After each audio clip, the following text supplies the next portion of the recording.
Good morning, everyone, and welcome back to the BISP Podcast. Today we're joined by Mr. Kenneth Page, the head of primary school here at BISP. And today we're going to be talking a little bit about learning with play. So, good morning, Mr. Page. How are you this morning? I'm very well, thank you. How are you? Good. I'm well, thanks. Good. So, let's get straight into it. So, I understand that you've had quite an international career so far. Could you give us a little insight into that? Yes, I've had a very international career so far. I started teaching about 30 years ago, 1993 I qualified, and I worked in the UK for 7 years in Oxfordshire and West Berkshire, and then I took off to America. I got a job in the United States. It was with a program that places teachers for a year or 2 years or 3 years in an American state school. And I thought I'd go overseas for a year or maybe 2 years. I joined this program. I was placed in a school in Greensboro, North Carolina, in the southern United States. I had a great time. I travelled all over America. It was a lot of fun, and I enjoyed working in a different environment. So when my 2 years were finished, I thought I'd see if there was another opportunity somewhere in the world, and I just applied for jobs around the world, and I ended up with a job in Damascus, in Syria. Okay. So I went to work in Damascus. I was head of the English section in a school with Shell, the oil company. They have schools around the world. So I was head of English in their school in Damascus, and I enjoyed that a lot as well. It's a fantastic country, Syria. I travelled all around the country. There were some hairy moments as well. We did get evacuated with the Second Gulf War. And towards the end of my time, the school looked like it was going to close. We were reducing staff. So I was moved on within the Shell organisation, and I went to work in Malaysia. A small school in Bintulu in Sarawak on the island of Borneo on the shores of the South China Sea. Okay. It's a beautiful little school. When I went there, we had 12 children in the school, in the whole school, 12 children. I like to say I doubled the roll whilst I was there. The school was a lovely place to be. I was there for 3 years, but I also got married during that time, so it was also a really important time for me, and I had 2 children whilst I was head there. So Lovely. magical time. Really all over the world. So. Yeah. After that, I went back to Damascus after that because the school had closed, and then they opened a new school, Shell. So I went to be the founding head of the new school. I was head of that until the Civil War closed it. Mm-hmm. So that was my second evacuation from Syria. Wow. And would you say that these experiences abroad have, heightened your awareness of education, but also maybe world affairs, and that's helped you apply your principles into your teaching? Oh, massively. I think it's widely said that travel broadens the mind. I think Mark Twain said something similar. You see different perspectives when you live in a place. If you just visit on a holiday, and it's nice, it's okay, but if you actually live in a place and you're friends with local people and you immerse yourself in the culture, then your perspective broadens. You become more open-minded, I think more tolerant. Right, yeah, that's interesting. I find also that you're more tolerant of different cultures, but also you can talk to anybody because you can find similar things that you're interested in, or maybe you can get comfortable with talking about something you're not familiar with, and you can really broaden friendships and meet many new people. Would you say that's true? Absolutely. Again, if I'm meeting somebody I've never met before, there's often a crossover, places where I've been or they've been that we know, or even if not, that open-mindedness that comes from meeting people from all sorts of different places just makes it easier to talk to people from a range of backgrounds. Yes. Yeah. And coming forward to the present day here at BISP, what consists in your role as head of primary here? Yeah, in simple terms, it's overseeing the primary school, of course, which is the part of the school from 2 years old, children of 2 years age, until the end of year 6 when they're 11. And it can be difficult to explain what that actually involves on a day-to-day basis. My daughters ask me that sometimes, what do you do all day, Daddy? and it's not always easy to answer because it's not the same. It changes day by day. There's both a reactionary element to it. You have to react to events as they occur. And then there's a planning ahead element as well, to try to see forward. So I'm already thinking about next academic year, for example, how the school will be organised next year. And that combination of the two how we deal with changes that happen today, but also what we're doing 6 months down the track. And then beyond that, it's that kind of juggling that I'm doing. A former head teacher that I worked for told me that it's easy to be a head teacher. All you have to do is employ good teachers and let them teach. And there's a lot of truth in that. So recruitment is vital in my role. Recruitment is really important. You've got to get the best teachers in the first place. And then you've got to let them teach. And a lot of heads will micromanage teachers. They'll try and tell what they can and can't do to too great a degree. And if you've employed good teachers, I think there's an element of trust. One must trust the teachers to do the job that you've employed them to do. And of course, then part of my role is to set parameters. So if a teacher were to stray outside those parameters, we can redirect them back within a broad path. But I want teachers to be creative and innovative and try new things. Yeah, of course. I think it's very easy to get stuck in the habit of doing things the same way all the time. It's very comfortable, isn't it? So when we push those boundaries and try new ways of teaching or even new ways of learning, then can really broaden our mindset and become more invested in what we're learning at school.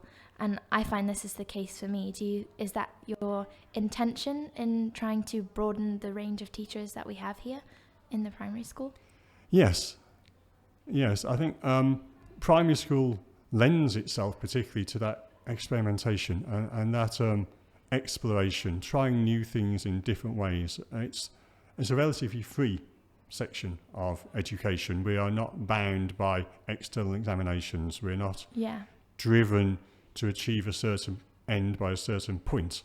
So we can explore, we can be creative, we can try new things and give, all children don't learn in the same way. So if all our lessons are the same, then all our children will not learn.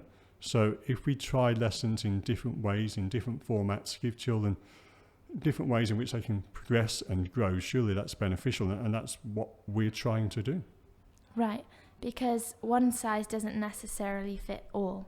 Is that right? Absolutely, absolutely. And sometimes people miss that. They think what works for them or what works for their child necessarily works for everybody else, and it doesn't work that way. So we do need to try all sorts of different things to keep everybody on board as far as possible. Yeah, definitely. And which curriculum do we offer in the primary school? All over the world, there's plenty of variations in what we teach to younger students, but what do we offer here at BISP? We base ourselves on the English national curriculum.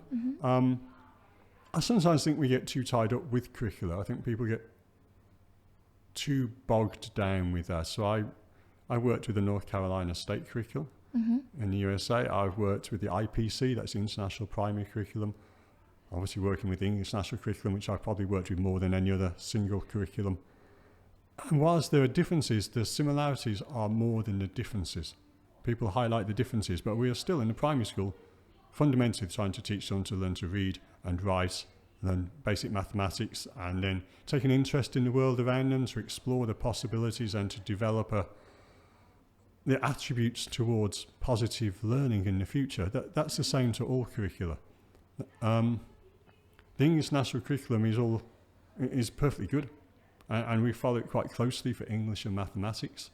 For other subjects, we adapt it to our context more and more. So, for example, in English national curriculum, one might study the invaders and settlers periods, that Anglo-Saxons and the Vikings and the Normans, waves of people attacking and then settling in England. That's very valid and very interesting and useful if you're in England. But if you're from a different country here at BISP and you've no intention of ever going to England, you may be a Thai student who's going to go to maybe a Thai university or an Australian university or an American university. Such a context-specific study is perhaps not so necessary. So instead we look at migration as a bigger topic. We look at how groups of people move from one place to another place, and why they might move, and the impact of that move. So we're covering the same sort of concepts, but not exactly the same context, the same content. I like what you said there about context specific, because as you said, it varies from place to place. Yeah. And with international schools being implemented all over the world, something that occurred hundreds of years ago in the UK might not be so relevant to nowadays abroad. But also, I like what you mean in that we can be flexible with the curriculum, because I think nowadays, and I think it's always been the case, that in society we like to go by the rule book and we like to almost check things off. But I think nowadays we can make learning a lot more versatile, and we can make it more flexible and adaptive to the students that we've got. So I really liked what you said there. Now, one of the debates in education for quite a few years now has been that between skills and knowledge. Should we be teaching children specific knowledge or skills? And in some ways it's a false choice, because of course we need to teach both knowledge and skills. But I guess what we're saying, in an international context, we err towards the skills side, and we can work out the knowledge later. So the specific knowledge about Anglo-Saxons and Vikings and Normans, for example, to me as a historian, that's interesting and that's useful. And if you're living in England, it's fascinating if you're going to visit castles or historical sites.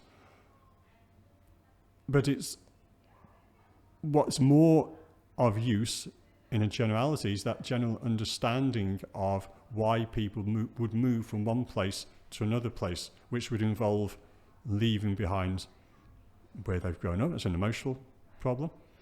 But then when they arrive at a place, there's going to be conflict. They're going to be fighting. They're going to put their lives at risk, and they're going to be fighting other people, and they're going to be threatened by other people coming to fight them. Why would they do that? So now that happens around the world. That's not just Anglo-Saxons and Vikings and Normans, and that's not just 1,000 years ago. So that concept is still relevant. Yeah. And also in a context, where war is still relevant, especially in places like the Middle East, and we're constantly exposed to that on the media. And I think it's important that we give the students some kind of understanding and simplification of, why these wars are happening before just, seeing them on the news and making judgments before they really know the full story. Yeah, right. Right? I mean, it's also interesting you say that. In my previous school, I worked in Turkey, in Ankara, and we did a residential trip to Gallipoli. Yeah. So now, of course, Gallipoli is famous for the Allied landings in 1915, I think, during the First World War. But it's also just up the coast from Troy. So we'd do the same. During the same trip, we'd be looking at an invading army from prehistory attacking Troy, and an invading army from the early 20th century attacking the Ottoman Empire, and we'd be drawing comparisons over history. Yeah. And that's taken advantage of the context in which we were living. So we had Troy and we had Gallipoli there, so we took advantage of that. Had we been in another place, we might have taken advantage of different local history. Right. Do you teach a bit about Thai history or Thai conflicts? Yes. Conflicts?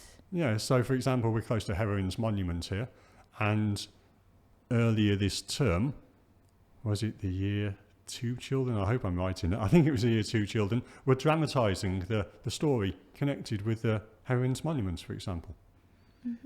Yeah, it's wonderful, isn't it? Yeah. So, heading over to values, and in primary they are respect and kindness, is that right? Yes. Well, how do teachers encourage these values to the students?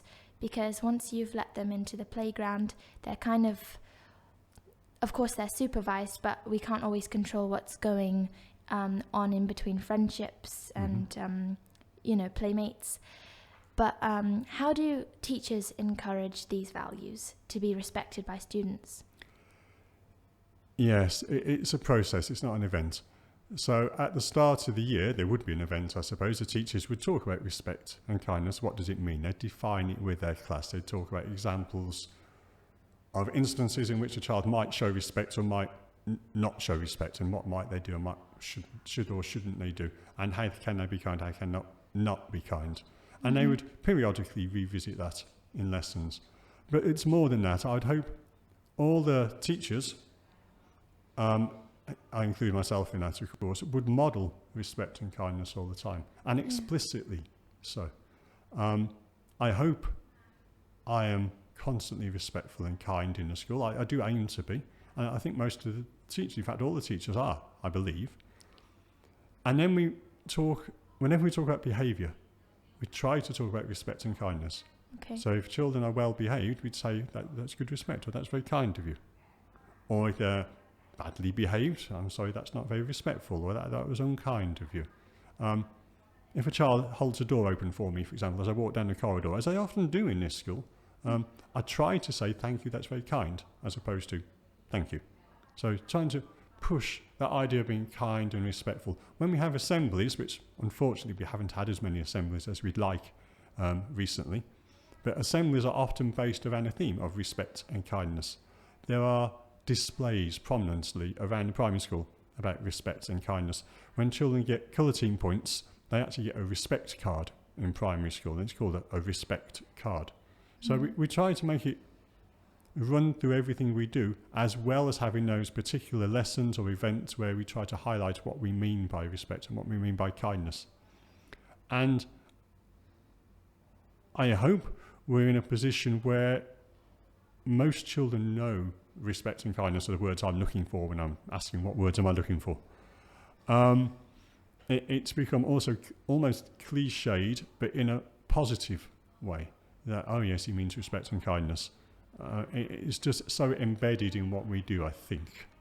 Yeah. It doesn't mean everybody's respectful and kind every minute of the day, because we are human beings and we have emotions and passions, and sometimes things go wrong. But I do believe it is a respectful and kind place to be, BISP. Yes. And why in particular did you choose the word kindness and respect? There's a full, quality characteristics, but why these two words? Yeah.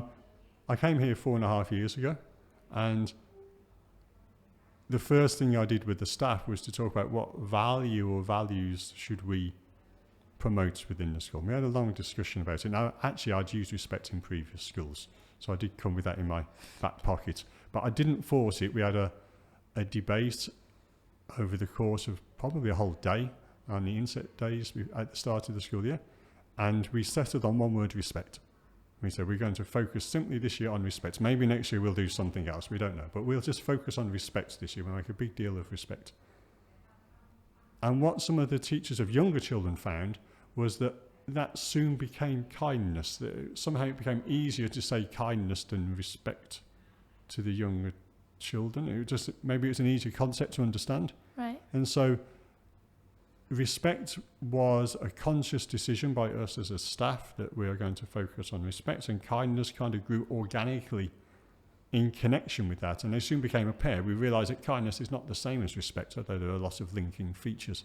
And kindness is a really useful word. It's readily understood by everybody. So it became respect and kindness, and it worked so well, we felt, in that first year, that we didn't want to drop it and pick a different value for the other year. We originally thought we might have a different value each year. Oh. And we didn't like that. What we found is it worked so well, and we were finding from other teachers, for example, the PE team, was saying that there's so much respect and kindness being shown amongst primary children that we didn't see the previous year. And this is clearly working. We're getting such positive feedback. We said, well, we'll continue for a second year. Yeah, and then for a third year, and then for a fourth, and now we're on a fifth year of it, and I don't think that's going to change. Now, the whole school values are respect and compassion, which is similar to kindness, and integrity.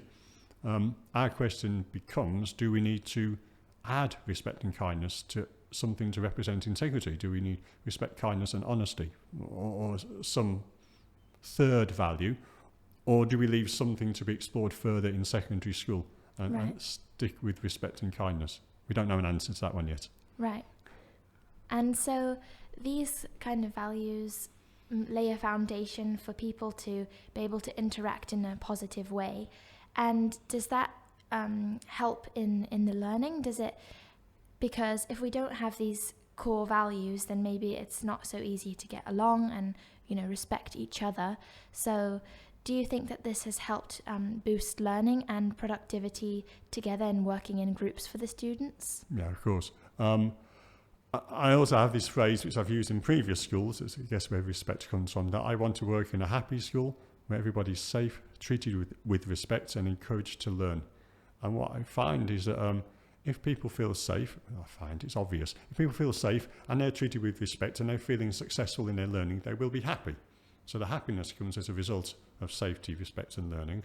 But the learning comes as a result of the child's effort, the input of the teacher, but then also the child's state of mind. Yeah. So if a child is not feeling safe, if they're feeling unsafe physically or emotionally, they're less likely to learn. The neuroscience tells us that, it's obvious.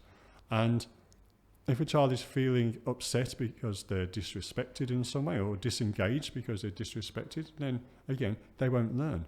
So if a child is feeling that they're treated with respect, they are more likely to learn more effectively. They're more likely to be in a better place to learn. Right. And are there certain approaches that a teacher can take to ensure that each of their students is feeling respected and feeling in a good state of mind to ensure that perhaps certain learning targets are met? One of the most important things in education I haven't mentioned so far is relationships.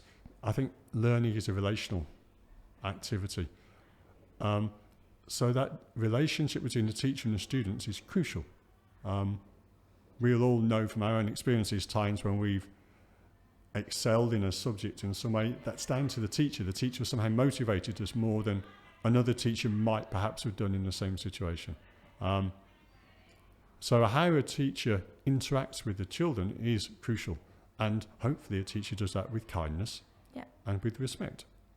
And if a teacher is kind to the children and the children believe the teacher is kind, if the teacher is respectful to the children and the children feel they're treated with respect, then assuming the teacher is a competent teacher as well, has a handle on what they're supposed to be teaching and is able to teach and has the resources to teach it, then we're likely to be in a successful place for the children's learning.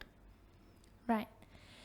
And here at BISP Primary, we talk about play-based learning. Could you explain a bit about what that is?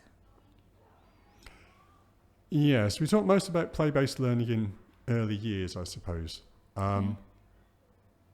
where we don't have lessons in the same manner as one might think of lessons in a secondary school. We don't go from a history lesson to a geography lesson to a science lesson with 3 and 4 year olds. And people who are new to early years often make the comment, but they're just playing. Why aren't they learning? They're just playing.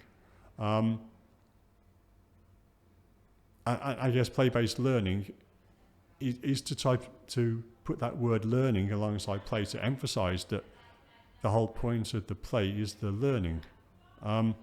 It's difficult when you're so close to it to unpick what seems obvious, but I'll try for you.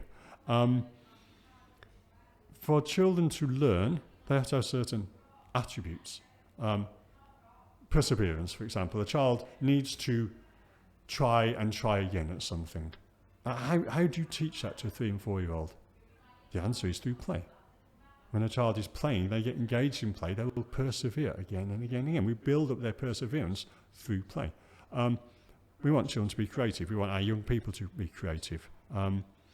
It's said that the 21st century skills, however they're defined, and it's probably old hat now, we're well into the 21st century, but would be creativity, collaboration and communication. How would you develop creativity, collaboration and communication if they're the skills that we want of children leaving school, children, young people? How would you develop those? And the answer would be through play. How do you develop creativity? Through creative play, through role play, through having a shop, being a superhero. How do you develop collaboration? By playing together with other children, learning about taking your turn, learning about waiting whilst they do something, learning to take their views into account when you're playing a game. And how do you learn communication? Well, we all know in a school such as ours, an international school, children who come with little English is perhaps the easiest example to think of, and they develop their English partly from English lessons, but partly by talking to their friends. Yeah. And how do you talk to your friends? You do that in a play situation. So children learn massively through play, even at your age, though people don't think of it as play-based learning. So older primary children, for example, would use mathletics, which is a computerized, basically game-style learning of mathematics. Students at the ages have learnt chess as a way of learning strategy. It's a game.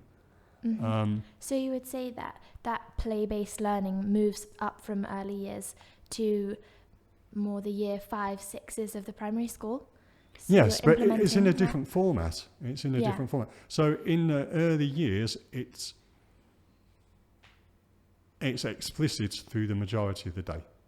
So were you to go to an early years classroom for most of the day, you'd see children playing. If you were to go into a year 6 classroom most of the day, you would not see children playing.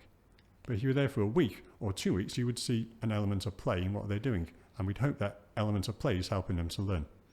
Right. As the primary students get older and approach secondary school age, then do you think that there's a pressure maybe from other schools on the island who are implementing exams into their curriculum? Do you, as head of primary, feel any pressure to give some kind of assessment to the students to see how they're progressing in their learning? Yeah, the simple answer is we already do. Let me explain. So we use standardised assessments out of the UK from a company called GL Assessments. They're used around the world with tens or hundreds of thousands of students every year take these same assessments. And as a result of those assessments, we can see what standard a child is achieving in English, maths or science, and it's broken down into different areas of English, maths and science, so we can see where strengths and weaknesses are for each child. So we already do that from year 3. You can't really do that with much younger children. They're not capable of sitting such a test. But we do that in a different way to other people think of exams. So let me explain. We give the children such a test or an exam at the beginning of the school year. So we do it maybe the first week in September, the second week in September, once the children's settled into school. And the purpose for that is as formative assessments. That means to inform the teacher what the children are like. What's a class like? What is the ability level in their class? Who are the outliers? Who are the children who need extra challenge? Who are the children who need a little bit of extra help? What areas of the subject might the teacher focus on, and what areas perhaps are stronger than the teacher had realised? So we already do this at the start of the year. And then at the end of the year, we give the children another test from the same company in the same way, so we can measure progress over the course of the year. Now, our focus area very much is on progress, not on attainment. So we're looking for children to make expected levels of progress or higher than expected levels of progress in our school. And these tests give that data to us. And do you value these tests? Do you think they are important in schools? Yes, they're very important to us, but they add to the picture we have. So where they differ to what people think about in other exams is they're not high stakes exams. So a child's success in year 5 is not determined by how well they do on those 2 tests. However, those 2 tests will highlight probably how well a child is doing or how well they've done during the course of year 5. Now, a child might do really badly on the end of year exam, and there might be a good reason for that. Maybe they're upset about something, or maybe their computer stopped working, or who knows what. So we're not defining their success by that exam, but it's contributing to our knowledge about whether a child has progressed or not. What we don't do is highlight those exam results to parents because they're internal. We explain to parents through reports and through parents' evenings whether a child is meeting expectations or exceeding expectations or not yet meeting expectations, and some of that information comes from these exams. But we don't give the exam results because we know that once you give a number or a grade, plenty of research tells us that everything else just drops away, everything else just falls away. And what we're looking for is progress, not attainment in primary school. Progress will lead to attainment. So when I say progress, not attainment, I suppose it's progress and attainment, but the focus is on progress rather than attainment. And the other thing we don't do is revise for these exams. You just turn up one day and take it. As if we're measuring a child's height. We don't revise. We don't say we're going to measure your height tomorrow, so go home and grow as tall as you possibly can tomorrow. They're just coming one day and we measure them. Think of it as measuring. We measure their ability at the start of the year. We measure their ability at the end of the year. Yeah, I like that analogy of growing because learning is a process, and I think sometimes we are too focused on the attainment and what we get in that test, but it might not represent all the hard work that we've done over the school year. So Yes. I think you've supported that. Yeah, absolutely. Yeah. Our focus is so much on progress, and that will bring high levels of attainment.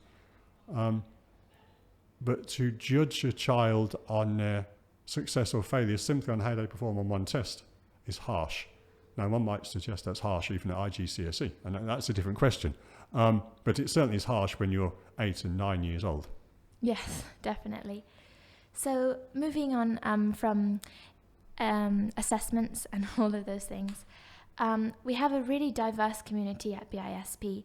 And have you adopted certain strategies to help include and inform new students from different cultures about how things run in the BISP community? For example, the assessments or just play-based learning? It is a big question. We're used to having new children arriving in school. You know that, you've been here long enough. And you'll also know that our students typically are very pleased when a new student comes. They're excited, they want to meet the new students. And I try to emphasise that to people when they're looking to come, that our students are very welcoming. They want new children to come, they're pleased, and they will accept a new child very happily. I took a girl today to reception just this morning before this podcast. She's here for a trial day. The other children in reception were gathering around me saying, "Is this a new girl for reception? Oh, how good. What's her name?" And they were so pleased to meet her, so pleased that she was here just for the day. So we've got that kindness and respect, that whole ethos of kindness and respect lends itself to welcoming new people to the school. Now, of course, it's not about new people as well. I find on a personal basis that it's important to greet people. I think maybe to some students, I almost become a figure of fun because I try to greet most people. So I'll stand on the step in the morning and try and say good morning to everybody and give people a little wave or a little nod as I walk past. But I think that makes people feel more at home, generally, happier here. If I know a child is struggling to fit in a little bit in the school, I make a special effort to say hello to them during the course of the day. I might give them a little wink through the door or a wave as I walk past or something, just to try to help them feel more comfortable in the school. So there are different levels of it, but that greeting people is something I learned 20 years ago when I first became a head teacher, that greeting people when they arrive to school in the morning is so powerful. Without any preconditions, you don't say to somebody, "I hope you're going to have a better day today than you had yesterday," because that's going to ruin their whole day. Even if they had a bad day the day before, you say, "Hello, good to see you, come on in." Yeah, and maybe not expecting anything back, No. just doing it purely to know that you have respect and you have kindness. Yeah, some parents will, of course, ask their child to respond to me. And I don't make a deal of that, but I don't expect a child to respond to me. If they respond, that's fantastic. If they just walk past as if they're ignoring me, that's okay, that's up to them. I'm not demanding anything of them, I'm simply offering them a welcome as they come. Right, definitely. Do you encourage these primary students to engage in extracurricular activities? And are there any in particular that you favour? I think that's a strength of our school. What Yeah, makes me our too. school so good is the wealth of after-school activities. So I would emphasise that to our children and to parents. I spend a lot of my time at the moment with parents who are visiting the school, wondering whether to send their children here. And I normally emphasise the range of after-school activities. It fits in with that idea of passion in the school. We want children to develop their passion. And I think in a primary school, we're trying to help children to find what might be their passion. So to try lots of different things. I don't push, I suppose I was going to say I don't push anyone in particular, but I suppose I do push swimming, actually. Swimming.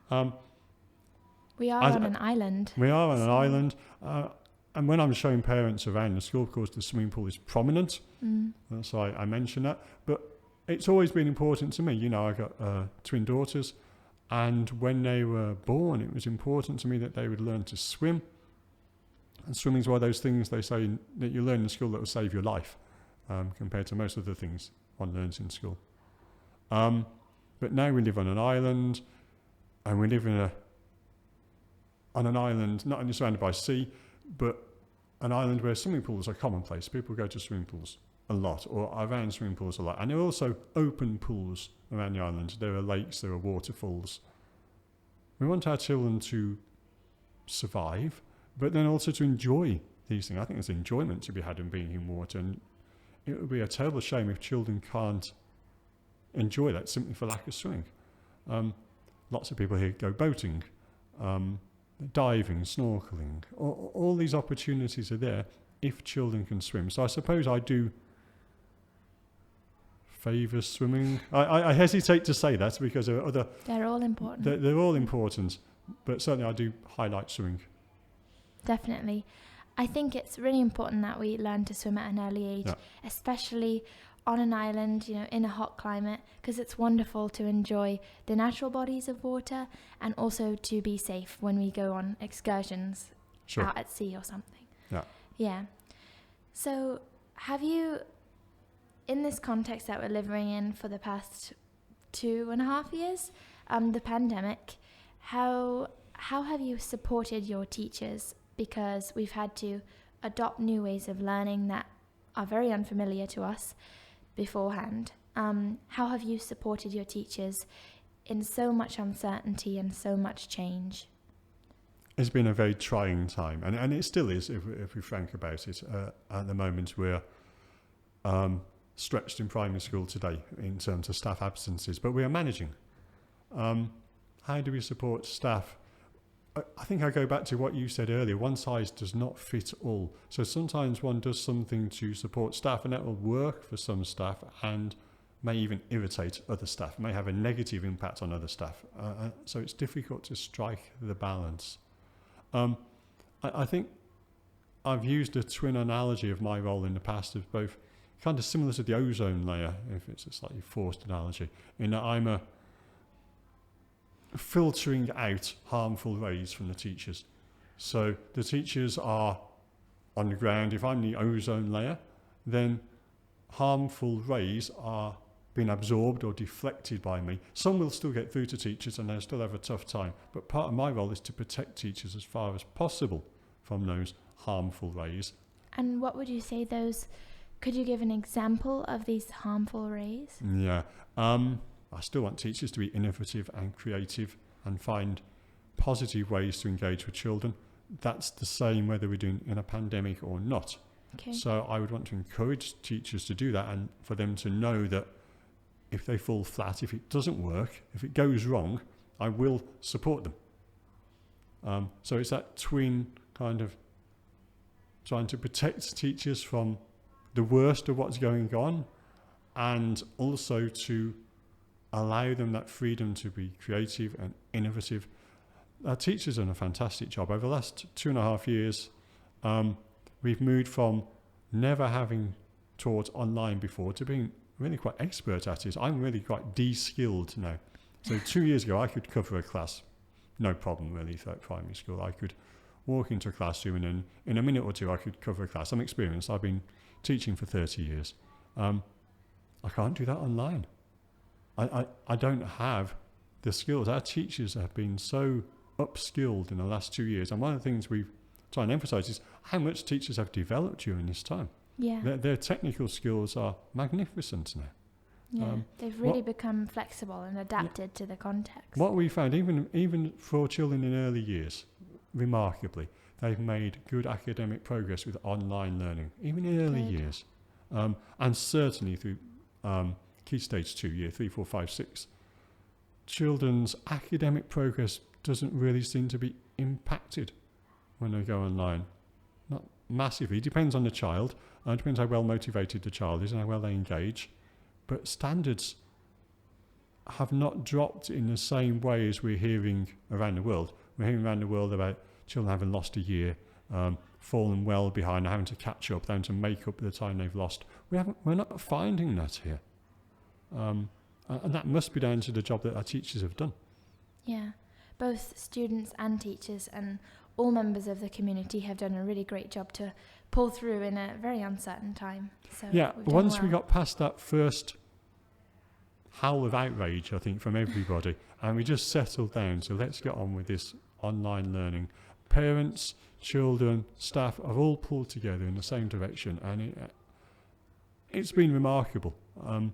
I hope we don't have to do it again, but I suppose we might have to, and if we do, we're well prepared and we can do it again, and our children can continue to flourish if we have to go back online. Yeah, definitely. So finally, in conclusion in this podcast, what are your hopes for the primary school at BISP in the coming years that you work here?